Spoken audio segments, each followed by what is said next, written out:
Chairman साहिबा, मैं शुरुआत में अपनी तरफ से ताज़ियत पेश करना चाहूँगा उन 26 लोगों को जिनका नाम पूछकर और मुसलमान नहीं होने के नाते पर उनको गोली मारकर कत्ल कर दिया गया। मैं ताज़ियत पेश करना चाहूँगा मौलाना इकबाल को, जो पूंछ के मदरसुल ज़ियाउल उलूम के मुदर्रिस थे, उस 5 साला लड़की मरियम को जिसको पाकिस्तान की शेलिंग में उसका पेट फट गया। ताज़ियत पेश करना चाहूँगा मैडम जैन अली और उर्वा फातिमा, इन दो जुड़वा भाई बहनों को जिनकी उम्र 14 साल थी। लांस नायक दिनेश कुमार को, बीएसएफ के सब इंस्पेक्टर मोहम्मद इम्तियाज को। मैं शुक्रिया अदा करना चाहूँगा कश्मीर की आवाम का कि उन्होंने पहलगाम के वाक़े के बाद मस्जिदों से ऐलान किया, बगैर किसी के बोलने पर रोड पर निकलकर उन्होंने पाकिस्तान से आए हुए दहशतगर्दों की मजम्मत की। मैं मुबारकबाद देता हूं हमारी मुसल्लह अफवाज को कि उन्होंने एक अजीम कुर्बानी पेश की और बहादुरी के साथ ऑपरेशन सिंदूर में भारत को कामयाबी दिलाई। मैं मुसल्लह अफवाज ने पहले 9 दहशतगर्द ठिकानों पर उनको निशाना बनाया और सबसे मेरी नज़र में जो दहशतगर्दी के दिल पर हमला हुआ वो भावलपुर का था और 6 एयरफील्ड, 3 हैंगर और 2 रनवेज को हमने तबाह किया। ऑपरेशन सिंदूर की कामयाबी की एक अहम वजह यह थी मैडम कि मुल्क में इत्तेहाद और इत्तेफाक पैदा हो गया था, एक यूफोरिया पैदा हो गया था, मगर अफसोस कि हुकूमत ने उसका फायदा नहीं उठाया। मैं आज भी कह रहा हूं, जिम्मेदारी के साथ कह रहा हूं कि पाकिस्तानी फौज, पाकिस्तान की ISI, पाकिस्तान का डीप स्टेट, उनका हयाती मकसद ये है कि हमेशा भारत को कमजोर किया जाए और अगर हमको इन ताकतों को कमजोर करना है तो देश में इत्तेहाद और इत्तेफाक को बरकरार रखना पड़ेगा। अगर हम बुलडोजर के जरिए या फिर लिसानी जबर के जरिए या मजहबी फिरका परस्ती के जरिए अक़लियतों को निशाना बनाएंगे तो हम खुदा ना खास्ता उन पड़ोसी मुल्क के दहशतगर्द तंजीमों को कहीं कामयाब ना हो जाए। मैडम, मैं आपके सामने ये भी कहना चाहूंगा कि इत्तेहाद जब मजबूत होगा तो हमको बैनुल अक़वामी सतह पर दिखाने की जरूरत नहीं पड़ेगी। मैं आपकी तरफ से हुकूमत से चंद सवालात करना चाहूंगा कि वजीर आजम ने कहा कि खून और पानी एक साथ नहीं बह सकते, आतंकवाद और बातचीत एक साथ नहीं हो सकती।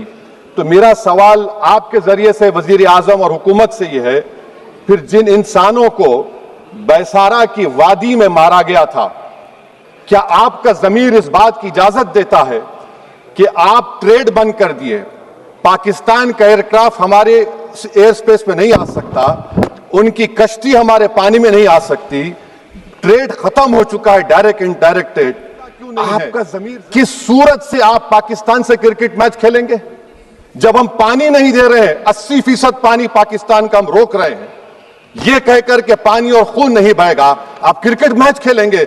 मैडम, मेरा जमीर तो गवारा नहीं करता कि मैं उस मैच को देखूंगा। क्या इस हुकूमत में इतनी हिम्मत है कि उन 25 मरने वालों को फोन करके कहे कि देखो हमने ऑपरेशन सिंदूर में बदला ले लिया, अब तुम पाकिस्तान का मैच देखो? बड़ी अफसोस की बात है मैडम, अकाउंटेबिलिटी किस पर है? पहलगाम किसने किया? 7.5 और सेंट्रल पैरामिलिट्री फोर्स है, ये कहां से 4 चूहे घुसकर हमारे भारत के नागरिक को मारे? अकाउंटेबिलिटी किस पर फिक्स होगी? LG पर फिक्स होगी तो LG को बरतरफ करिए, IB पर आती है तो एक्शन लीजिए, पुलिस पर आती है तो एक्शन लीजिए, मगर आप ये समझ रहे हैं कि ऑपरेशन कर दिया और हम खामोश लोग भूल जाएंगे। अकाउंटेबिलिटी फिक्स करना पड़ेगा। मैडम, डिटरेंस आपकी क्या है? आपने सर्जिकल स्ट्राइक किया, आपने बालाकोट किया, तो आपकी डिटरेंस की पॉलिसी नाकाम साबित हुई, कश्मीर की पॉलिसी नाकाम साबित हुई, 370 हटा दिया आपने एक रियासत को यूटी बना दिया और उसके बावजूद भी दहशतगर्द वहां पर पहुंच गए। तो और अफसोस मुझे इस बात का होता है मैडम कि पाकिस्तान को हम जानते हैं, पाकिस्तान और इजराइल इस पूरी दुनिया में एक फेल्ड स्टेट है और पाकिस्तान के आर्मी चीफ को, जिससे हम दोस्त कहते हैं, उस देश का प्रेसिडेंट उस शख्स को बुलाकर खाना खिलाता है अपने साथ जिसके भाषण से हमारे लोग मारे गए थे। तो क्या आपकी खर्जा पॉलिसी कामयाब हुई? आप देख लीजिए। अच्छा, हमारे देश में एक ऐसी तंजीम है जिसका वजूद नफरत की बुनियाद पर और मजहबी अज़बियत को फैलाने के लिए बनाया गया, उनको तकलीफ है सेकुलरिज्म से, सोशलिज्म से, मगर हमारे संविधान के प्रियम्बल में लफ्ज सॉवरेन है। सॉवरेन का मतलब यह है कि हम खुद मुख्तार हैं, हम हाकिम आला हैं, हम फैसला करेंगे। एक गोरा व्हाइट हाउस में बैठकर भारत की सीज फायर का ऐलान करेगा? ये आपका नेशनलिज्म है? अफसोस होता है मुझे सर। मैडम मैं आपसे पूछना चाह रहा हूं कि अगर एक चचा सैम ऐलान कर रहे हैं तो हमारी फौज पर क्या असर पड़ा होगा? हमारे उन पायलटों पर क्या असर पड़ेगा जो नहीं मालूम कितनी ऊपर आसमानों पर भारत की हिफाजत कर रहे हैं? वो नेवी का सिपाही जो समंदर में खड़ा हुआ है, उसको यह नहीं मालूम हो रहा है कि मेरा प्रधानमंत्री ऐलान नहीं किया। एक गोरा ये आपके कैसा होगा ये? मैडम मेरा सवाल हुकूमत से यह भी है कि हम कोई एडवर्सेरियल कंट्री नहीं है अमेरिका के लिए, हम दोस्त हैं, स्ट्रेटेजिक रिलेशनशिप है। क्या क्या एग्रीमेंट हमने साइन नहीं किया, तो क्या ये दोस्ती निभा रहे हैं? मैडम मैं हिस्टोरिकल एग्जांपल दे रहा हूं, क्रुश्चेव और टीटो। क्रुश्चेव ने दबाव डाला, टीटो ने कहा मैं नहीं मानता, मैं नैम ज्वाइन करूंगा। मैडम फ्रांस और यूएसए, डिगोल को जब यूएसए ने दबाव डाला तो डिगोल ने कहा मगर हमारी खारिजा पॉलिसी आजाद ना है। मैडम वहीं पर आप देखिए गुजराल साहब, जिसको कहते सबसे कमजोर थे, वजीर आजम थे, उन्होंने बहादुरी का मजारा कि रिफूलिंग करने नहीं दिया। वियतनाम 20 साल यूएसए लड़ा मगर झुका नहीं, और हम उनको बोल भी नहीं पा रहे, हम तो कोई दुश्मन मुल्क तो नहीं है अमेरिका के, ये आपको समझने की जरूरत है। और मैडम यहां पर वजीर खारजा ने कहा वो चीन गए, डिप्टी चीफ ऑफ स्टाफ ने कहा कि चीन लैब था हमारे उनके लिए। क्या आपने कहा चीन को कि तुमने क्यों दिया पाकिस्तान को हथियार? आप नहीं कहे। और मैडम आप जानते हैं कि रक्षा मंत्री ने कहा कि स्विफ्ट एंड प्रोपोर्शनेट, तो फिर जो इंडोनेशिया मिलिट्री अटैचे ने कहा कि हमको कहा गया मत मारो, हम सेल्फ डिफेंस में भी नहीं मार सकते थे पाकिस्तान को। और अगर आप ट्रंप के बयान को गलत कह रहे हैं कि 5 एयरक्राफ्ट नहीं गिरे, मैं यकीन करता हूं आपकी बात। पायलट्स को कमेंट करिए ना, हमारे पायलट्स को कमेंट करिए कि हम अपने पायलट्स की तारीफ करते हैं, आप वो भी नहीं करना चाहते। मैं हुकूमत से जानना चाहता हूं मैडम कि क्या फ्रांस ने हमको सोर्स कोड नहीं दिया जिसकी वजह से हमारे एयरक्राफ्ट को क्या नुकसान हुआ? अब मुस्तकबिल में आप हथियार खरीदेंगे तो क्या आप सोर्स कोड हासिल करेंगे? और मैडम मैं आपको बताना चाह रहा हूं, मेरे सवाल का जवाब हुकूमत दे।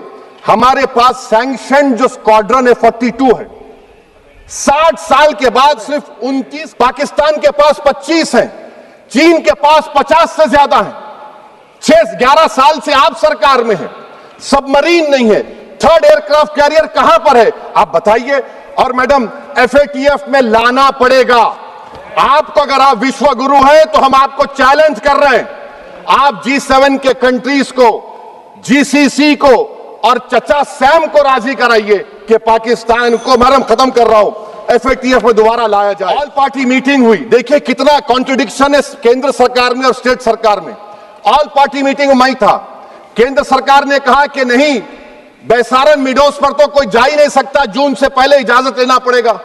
बाद में हमको मालूम हुआ कि साल भर खुला रहता मीडोज सिवाय बारिश और स्नो के। ये कॉन्ट्रडिक्शन है केंद्र सरकार में। वहां पे मैं हुकूमत से मुतालबा करता हूं मैडम आपके जरिए से कि कौमी सिक्योरिटी को, नेशनल सिक्योरिटी को, खारिजा पॉलिसी को, फॉरेन पॉलिसी को मत बनाइए, राजनीति का मुद्दा मत बनाइए। ये हमारे मुल्क में मुफाद होगा, हमारे मुल्क के इत्तेहाद और एकजुटती को आप एक वोट का जरिया मत बनाइए।